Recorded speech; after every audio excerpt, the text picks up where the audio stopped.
Hola, soy Óscar Arauco o el Profe Arauco y el día de hoy te voy a hablar del sistema numérico decimal. Por ende, te voy a explicar cómo funciona un sistema numérico. ¿Y cómo se me ocurre hacer esa explicación? Creo que la única forma que se me puede ocurrir a mí es a través de un problema. Espero que te guste la explicación. Vamos a darnos un paseo por la creación de un sistema numérico. Vamos a partir de un sistema numérico muy rústico y vamos a llegar a un sistema numérico como el que actualmente tenemos. Así que nada, la intro y empezamos.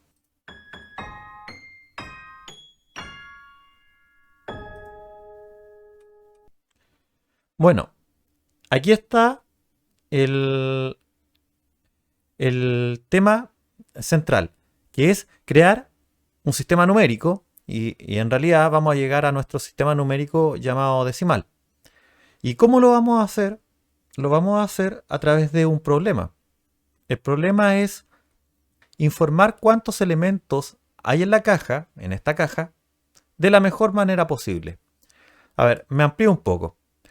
En esta situación, hay una persona que quiere informar de la cantidad de elementos que hay en la caja y hay una persona que tiene que recibir dicha información.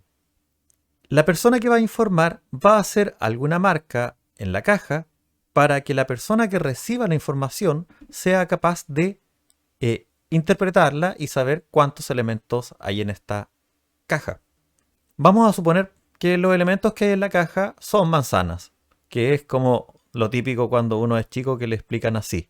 Y vamos a empezar a crear un sistema numérico. Primera opción de creación de sistema numérico, que sería esta. La estrategia 1. Crear o inventar un símbolo a cada cantidad. Esa es como la estrategia más básica que se nos podría ocurrir. Así que yo podría asignar un símbolo a cada posible valor que hay en la caja. Por ejemplo, si en la caja hubiera una manzana, yo podría asignar un símbolo como este, de forma tal de que la persona que lee siempre que lea ese símbolo va a saber que hay una manzana. Esto se podría aplicar para una manzana, para dos manzanas o para más manzanas. Simplemente un símbolo distinto para cada situación. Pero el problema de esto es que los símbolos que podemos crear simplemente son demasiados. De hecho, los griegos utilizaron todas sus letras para representar números, lo que a la larga les significó más problemas que soluciones. Entonces, el real problema de la creación de un símbolo a cada cantidad es que la cantidad de símbolos que tendría que crear son tantos como los posibles valores que pudiesen haber dentro de la caja. Resulta entonces imposible un sistema numérico de esta manera. Nadie podría memorizar todos los posibles símbolos para un sistema numérico así. Entonces, tendríamos que llegar a una segunda opción, que sería, por ejemplo, un proceso de marcado por unidad vista. O sea, lo que nosotros le llamamos el conteo. Así, si vemos una manzana, podríamos hacer una marca y si vemos dos manzanas, dos marcas. Rudimentariamente, el conteo es una forma más eficiente de hacer un sistema numérico que colocarle a cada valor un símbolo.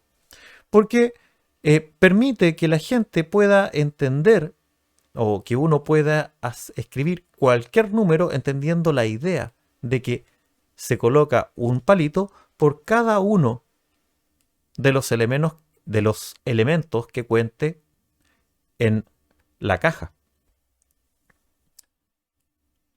Entonces el conteo es una buena estrategia y es bastante útil en general, pero tiene el problema de que es eficiente y práctica cuando hacemos cajas de 1, 2, 3, 4 o 5 elementos.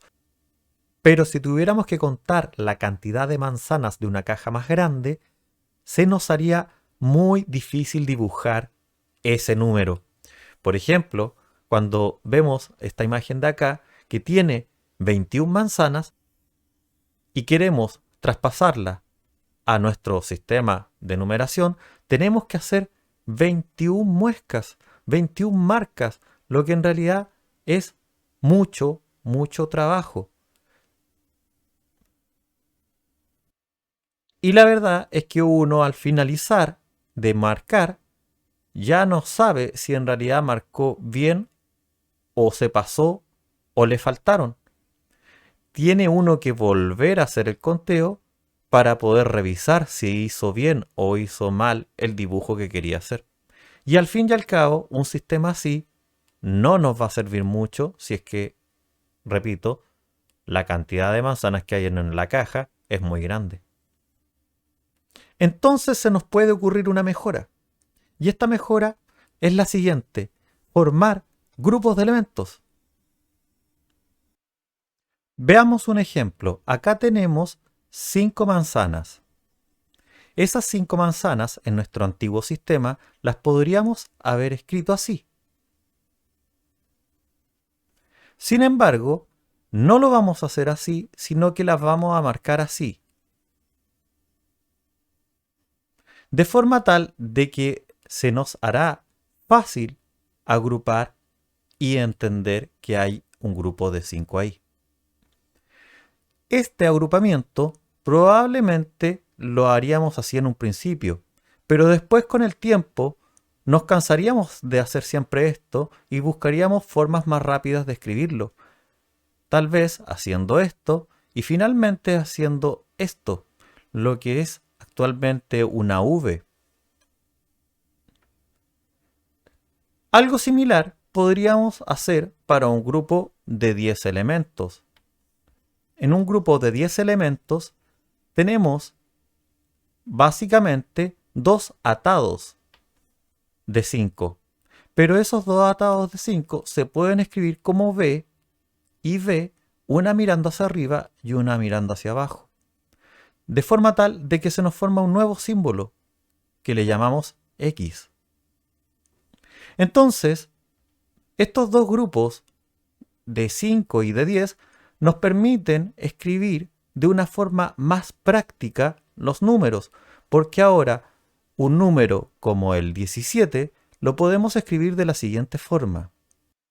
Ya que tenemos 3 atados de 5 y 2 unidades sueltas, podemos decir que aquí hay una V, 2 V, 3 Vs y 2 Is.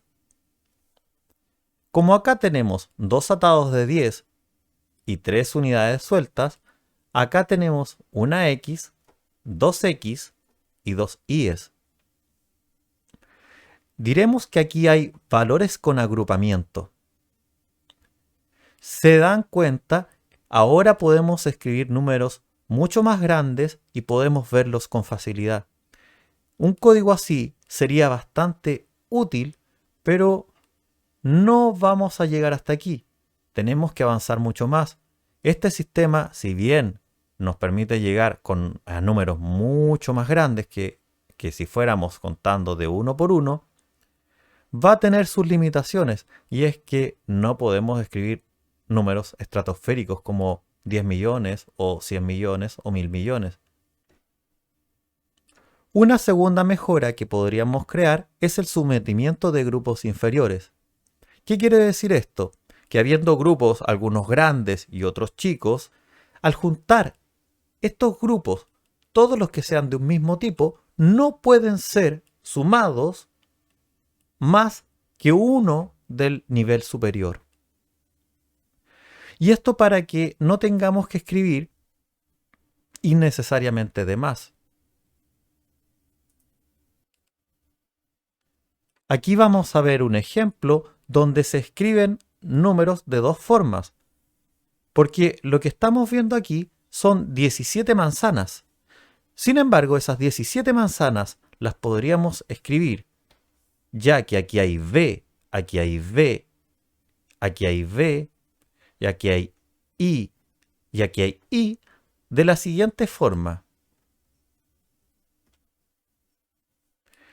Y acá, que hay X, hay B, hay I y hay I, podríamos escribirlo así.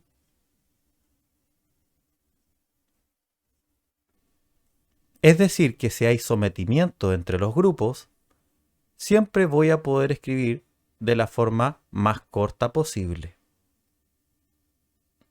Entonces, el problema de la escritura se ha simplificado bastante.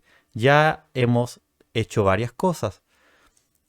Pero antes de continuar, me gustaría mostrarte lo que somos capaces de ver con el ojo humano. Porque puede mirar 1, 2 o 3 con facilidad. No importa en la forma en la que lo estés viendo, lo vas a ver bien. Incluso 4, 5 y hasta 6 podríamos ver con relativa facilidad. Y desde aquí las cosas se complican, porque si te das cuenta, podemos ver con relativa facilidad ciertos grupos de símbolos dentro de los números más grandes, pero no logramos ver en general el número de una sola vez. Es decir, podemos ver que aquí hay 3, 3 y hay al medio 1 para deducir que aquí hay 7. Sin embargo, cuando empezamos a ver los números con un orden un poco más desordenado, digamos, ya no es tan fácil ver que hay 7. Lo mismo pasa para 8, 9, 10, 11 y 12, que los grupos que forman esos números permiten visualizarlos, pero cuando los grupos no están ordenados dentro, no se ve claramente el número. Como aquí, aquí, aquí, aquí, aquí, aquí, aquí, aquí, aquí y aquí, es mucho más difícil ver la cantidad que hay dentro de cada uno de estos recuadros. ¿Qué quiero decir con esto? Que hay números que a nuestros ojos son fáciles de ver y hay otros que son difíciles de ver. Normalmente los seres humanos leemos bien hasta el 6 sin agrupar necesariamente, pero a partir de acá es necesario en nuestras mentes agrupar para entender los números que vienen. Ahora que sé que hay grupos que son más naturales a nuestra vista y por ende a nuestro cerebro también, voy a ponerles nombres a esos agrupamientos. A este agrupamiento le voy a poner 1, a este le voy a poner 2, a este le voy a poner 3. Ya creo que me van entendiendo. Son agrupamientos especiales que son los números del 1 al 9. ¿Cómo se fueron creando estos números en una simbología? Cuento una historia en la antigüedad que el ángulo que se forma entre las líneas permitió a alguien crear estos símbolos que representaban cantidad. Porque los ángulos interiores de estas figuras precisan ser la misma cantidad que se está tratando de medir. Acá, bueno, hay 9 puntos y por lo tanto se está representando a 9 elementos. Y de esto se pasó a esto, que es la escritura que nosotros conocemos normalmente. Seguimos avanzando. Uno podría decir que mirando grupos, lo que tenemos acá son 3 i's. Porque acá tenemos 1, 2 y 3. Pero son grupos de i's, son grupos de unidades. Pero lo mismo lo podríamos hacer con las v's, que son grupos de 5. 1, 2, 3 ángulos. 3 v's. O sea, 3 grupos de 5. Así que hemos pasado entonces a la cuarta mejora. Grupos formados por elementos, pero esos grupos podrían formar más grupos. Los romanos hacían algo así. En un principio tenían la unidad, y cuando juntaban 5 unidades, tenían el v. Y cuando tenían, o cuando duplicaban 2 v's, tenían el 10, la x. Y cuando quintuplicaban la x, tenían la L o el 50, y cuando duplicaban el 50, tenían el 100. Precisamente este proceso de quintuplicar y duplicar fue lo que no les permitió a los romanos darse cuenta del problema de su sistema de numeración. Nosotros no vamos a hacer eso. Vamos a hacer otra cosa, y es que todo grupo creado debe ser siempre equivalente a una cantidad fija de veces el grupo inmediatamente más pequeño. ¿Qué quiero decir con esto? En nuestro sistema tendremos la unidad, y el grupo inmediatamente superior será 10 veces más grande que la unidad. Es decir, en el grupo inmediatamente superior cabrán 10 unidades. Y lo mismo pasará con el grupo inmediatamente superior al de las 10 unidades, porque este grupo de 10 unidades caberá 10 veces en el grupo de las 100 unidades. Y lo mismo pasará con el grupo de las 100 unidades, porque el grupo de las 100 unidades caberá 10 veces en el grupo de los 1000. La razón es que con los símbolos 1, 2, 3, 4, etc., podemos decir cuántos hay de cada grupo. Es decir, podemos decir que hay 2 grupos de 10, o 3 grupos de 100, o 4 grupos de 1000, o 5 unidades, o 7 grupos de 100, etc. Pero piénsenlo, si hacemos que algunos grupos sean 2 veces más grandes y otros grupos 10 veces más grandes, lo que estamos haciendo es un desorden. Mejor, todos los grupos tienen el mismo tamaño y así podemos usar los mismos símbolos para decir cuánto hay de cada grupo. Es decir, los tratamos a todos por igual. Entonces, si bajamos aquí, vamos a llegar a un quinto nivel, que es imponiendo el orden. Y aquí quiero clarificar, en imponiendo el orden, de que uno puede tener una cantidad, esa que está ahí. Son 132 unidades que hay aquí. Uno puede escribir 132 unidades en base a todo lo que hemos dicho de las siguientes formas. Una centena, una C, 3 decenas, 3x, y 2 unidades. Así. Pero también podríamos decirlos de otras formas, como 2 unidades, 3 decenas, una centena. Y también estaríamos diciendo lo mismo, solamente que en otro orden. Y también pasaría si lo dijéramos como una centena, 2 unidades y 3 decenas. El orden simplemente sería otro. Y lo único que tenemos que hacer es utilizar los grupos que están ahí para poder armar el número que queramos.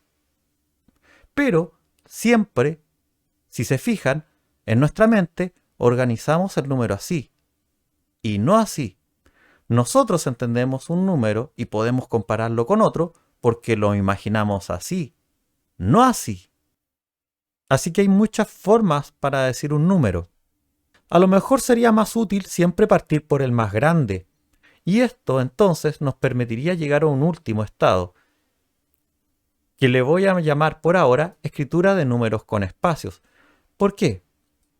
Porque en el afán de escribir un sistema numérico, voy a hacer un sistema de casillas, en el cual siempre primero voy a colocar las unidades, después las decenas, que las estoy acá representando con X, después los cientos y al final los miles. De forma tal de que voy en este orden. Primero veo si hay unidades. Si hay demasiadas unidades, utilizo las decenas. Si hay demasiadas decenas, tengo que utilizar las centenas. Y si hay demasiadas centenas, tengo que acudir a los miles. En los ejemplos que están acá, vamos a ir de a poco explicando distintos posibles números. Yo podría, por ejemplo, poner 2 unidades. Y tendría que utilizar una casilla porque necesitaría solamente unidades. Pero también podría escribir el número 3 decenas y 2 unidades. O podría escribir el número 5 centenas, 3 decenas y 2 unidades. O 4 unidades de 1000, 5 centenas, 3 decenas y 2 unidades. Son distintos números que son bastante fáciles de escribir. También podría decir que no tengo unidades, pero sí que tengo 3 decenas. Y no tengo unidades. O podría decir que también no tengo centenas, tengo 3 decenas y no hay unidades. O podría decir que hay 2 unidades de 1000, que no hay centenas, ninguna, que hay 3 decenas y que no hay unidades. O podría decir que un número no tiene unidades, o no tiene unidades ni decenas, o no tiene unidades, decenas ni centenas, o que no tiene unidades, decenas ni centenas, pero por ejemplo puede tener 5 unidades de 1000. Este sistema sería completo porque serviría para representar cualquier número posible. Sin embargo, tiene una pega y es que tendría que ir colocando las casillas que están aquí para indicar la posición que tiene cada uno de estos valores. Porque la posición indica el tipo de grupo y el número que está dentro de esa posición indica la cantidad de veces que se debe repetir ese grupo. Entonces, el problema principal es que hay muchos cuadraditos y nosotros no nos gustaría escribir así. Pero hay una solución. Y será el último símbolo. Y de hecho, lo vamos a escribir. Lo presentaremos. Es el 0. Si se fijan, el 0 no tiene ningún ángulo. Justa descripción para un número que representa la nada. Representa la nada, pero nos permite escribir cualquier número, ya que nos quita la camisa de fuerza de esta cuadrícula que acabamos de crear y que la habíamos formado para ir identificando dónde estaba cada grupo. Pero es que no es necesario cuando existe el 0. Veamos primero esta fila. En esta fila, en el primer número, vemos 2 unidades. En el segundo número, vemos 3 decenas y 2 unidades. Acá vemos 5 centenas, 3 decenas y 2 unidades.